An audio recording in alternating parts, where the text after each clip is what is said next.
약속이 묻힌 곳 막벨라굴, 약속이 묻힌 곳 막벨라굴이란 말씀으로 이 새벽에 은혜의 말씀 전하도록 하겠습니다. 믿음의 조상 아브라함이 깊은 상실의 시간이 찾아왔습니다. 평생을 함께하며 약속을 기다렸던 동반자 사라가 가나안 땅 헤브론에서 127세 일기를 마치고 이제 세상을 떠나게 됐습니다. 23장 1절에 사라가 127세를 살았으니 이것이 곧 사라가 누린 횟수라 이렇게 말하고 있습니다. 사라가 가나안 땅 헤브론 곧 기럇 아르바에서 죽었다라고 말하는데 그때 아브라함이 너무 슬퍼했지만 그 슬픈 애통 속에서도 아브라함은 장례를 치르기 위해서 일어나서 모든 일들을 감당하는 걸 볼 수 있습니다. 오늘 본문에도 나타난 아브라함의 모습을 통해서 비록 현실의 아픔과 또 어려움 가운데 있지만 그럼에도 불구하고 하나님의 약속이 멀어 보일지라도 우리가 어떠한 믿음을 가지고 이 땅 가운데 살아가야 될지 세 가지를 나누어 한번 살펴보겠는데요. 첫 번째는 상실의 자리에서 드러나는 믿음입니다. 1절에서부터 3절에 나와 있죠. 특별하게 아브라함은 이제 사라가 죽고 난 다음에 사라는 하나님께 주신 큰 민족과 땅에 대한 약속을 함께 들었지만 그 성취를 온전히 보지 못한 채 눈을 감은 것을 굉장히 안타까워했던 것 같습니다. 인간적인 눈으로 보면은 아브라함은 약속에 실패한 것처럼 아브라함이 하나님 앞에 받은 약속은 내 자손들이 하늘의 별과 같이 바다의 모래와 같이 많을 거라고 그렇게 말씀하셨는데 이삭 하나 놓고 이제 끝난 거예요. 그러니까 얼마나 안타깝겠습니까? 그리고 이제 하나님께서 약속의 땅이라고 물려받았던 그 가나안 땅을 받았는데 그 약속의 땅에 이들이 지금 살게 되었지만 그 땅은 현실적으로 그들의 땅이 아니라 해쪽 속의 땅이었다고 오늘 본문에서도 말씀하고 있는 것이죠. 그러니까 아브라함과 함께 사라가 그 약속의 언약을 받았지만 그럼에도 불구하고 지금 사라는 그 마지막에 하나님의 약속의 성취를 보지 못하고 그 인생을 마감한 것을 볼 수 있습니다. 아브라함이 사라를 보면서 얼마나 안타까워했으며 사라도 얼마나 안타까웠을까요? 근데 여기서 중요한 문제가 나옵니다. 이 당시 이 가나안 지역 사람들이 어떤 풍습이 있었냐면 이 당시 사람들의 풍습이 뭐냐면 그 땅에 사람이 죽고 나면은 그 사람을 거기에 묻는 것이 아니라 어디에 묻습니까? 고향 땅에 돌아가서 매장지를 삼고 그 조상의 묘실에 매장지를 삼는 것이 전통입니다. 이 당시 전통은. 그래서 나중에 야곱도 애굽에 가서 죽지만 야곱의 유언이 뭐였습니까? 야곱의 유언이 나를 아버지 조상 곁에 묻어달라. 가나안 땅에 묻어달라. 그렇게 요구를 하는 걸 볼 수 있죠. 아브라함도 정상적인 이 당시 이제 사람이었다면은 아마도 사라를 매장지를 구할 때 그의 고향 땅으로 다시 칼데아로 돌아가서 다시 묻으려고 했을 것입니다. 그런데 아브라함은 지금 사라를 어디에 묻으려고 하고 있냐? 가나안 땅에 묻으려고 하고 있다는 것입니다. 갈대아 우르가 아니라는 것이죠.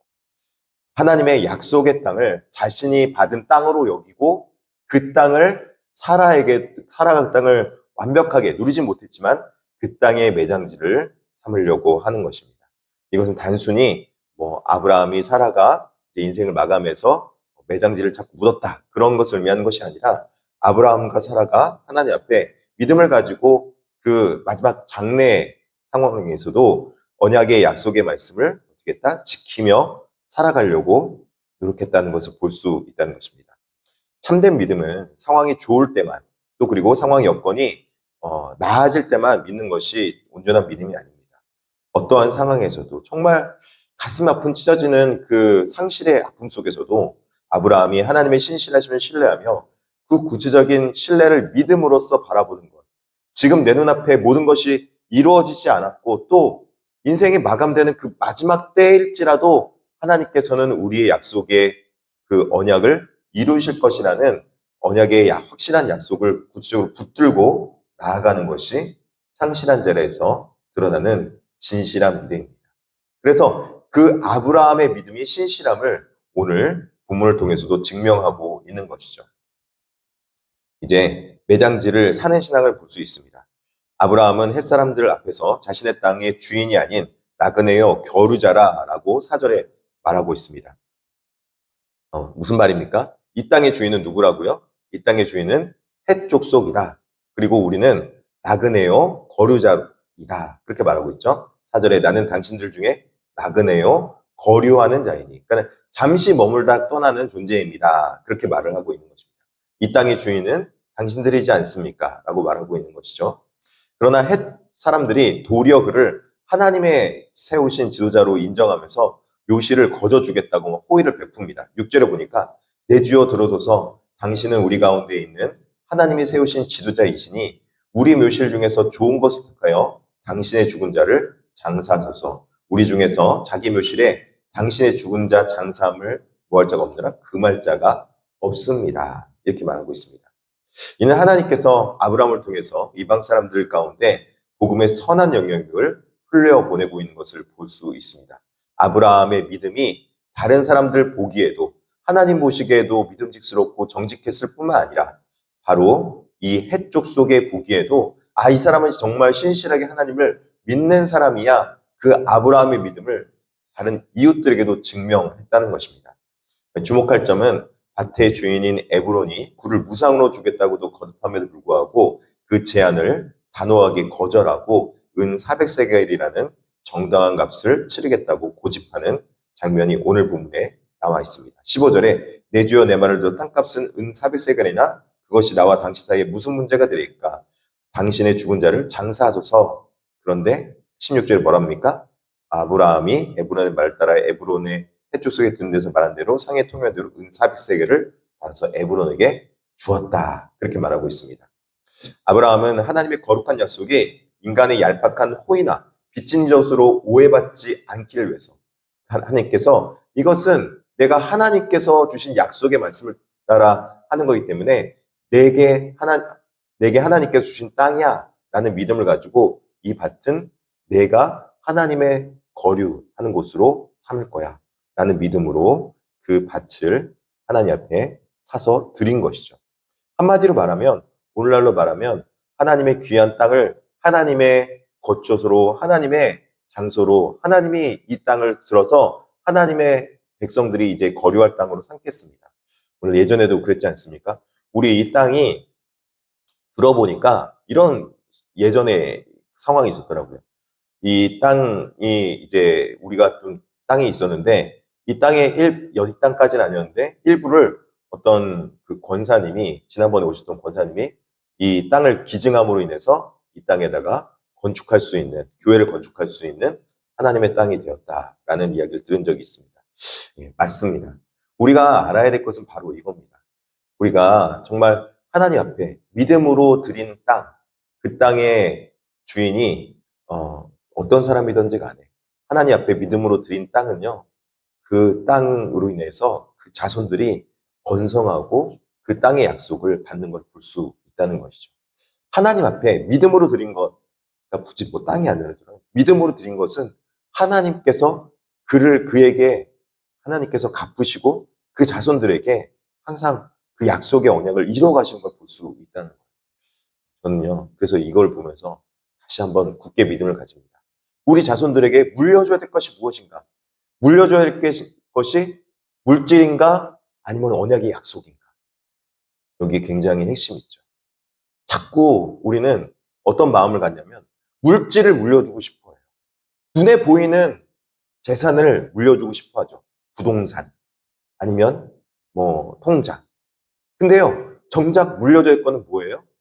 언약의 약속의 말씀을 물려주면 그것을 통해서 자손들이 하나님의 약속의 언약을 이어가고 약속의 땅을 받게 되어 있는 것입니다. 이건 하나님 앞에 이 언약의 약속의 말씀을 물려줄 수 있는 사람이 되는 것이죠. 첫 소유로 확증된 약속을 볼 수 있습니다. 아브라함이 값을 치른 마므레와 막벨라 굴과 같은 성문에 들어온 모든 헷족속이 보는 앞에서 공식적이고 영구적인 아브라함의 소유로 확정이 됩니다. 이제 이 땅은 이제부터 누구 땅이다? 아브라함과 그의 자손의 땅이다 라고 18절에 말하고 있죠. 성문에 들어오는 모든 헷족속이 보는 데서 아브라함의 소유로 확정된지라. 아멘. 이제는 이 땅은요, 아브라함과 아브라함의 자손의 땅이 된 거예요. 그래서 이스라엘 백성들이 애굽 땅에 갔다가도 그들이 거처할 곳이 없어서 어디 갈지 모를 정처 없이 떠날 그 백성들이 다시 아브라함의 그 땅으로 돌아올 수 있는 바로 근본적인 약속의 언약이 여기서 이루어지게 된 겁니다. 무엇 때문에요? 아브라함이 자신의 아내 사레를 장사하면서 딴 이 은 400세겔의 땅의 약속으로 인해서. 그래서 200만의 자손들이 그렇게 가나안 땅으로 들어오게 된 거죠. 아브라함도 못 봤고요. 사라도 그 약속을 못 봤어요. 하늘의 별과 같이 땅의 별과 같이 200만의 자손들이 그렇게 많아질 누가 알았겠어요. 근데 거기서 하나님의 약속을 그렇게 이루어간 것이죠. 하나님은 작은 약속의 말씀을 우리 가운데 현실 속에 실천해 나갈 때 그 약속의 작은 현실의 실천들을 하나님께서 가볍게 여기지 않고 그 작은 일을 통해서 일하시고 역사하시는 하나님입니다.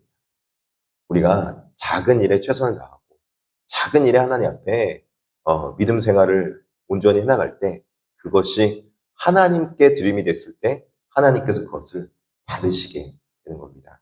하나님 성도 여러분, 여전히 혼란스럽고 불확실한 현실 가운데 살아간다 할지라도 오늘 내게 주어진 작은 맡겨진 일, 그 역할에 최선을 다하며 믿음으로 살아갈 때 다달트 맡은 자나 뭐 2달란트 맡은 자나 1달란트 맡은 자나 하나님 앞에 믿음직스럽게 충성스럽게 행하는 그 자에게 하나님께서는 많은 것으로 갚아주시고 되돌려 주신다는 사실을 우리가 다시 한번 깨달으면서 하나님의 약속을 보며 세상과 타협하지 않고 묵묵히 믿음의 값을 치르는 하나님의 살아계신 믿음의 사람 되길 진심으로 축복합니다.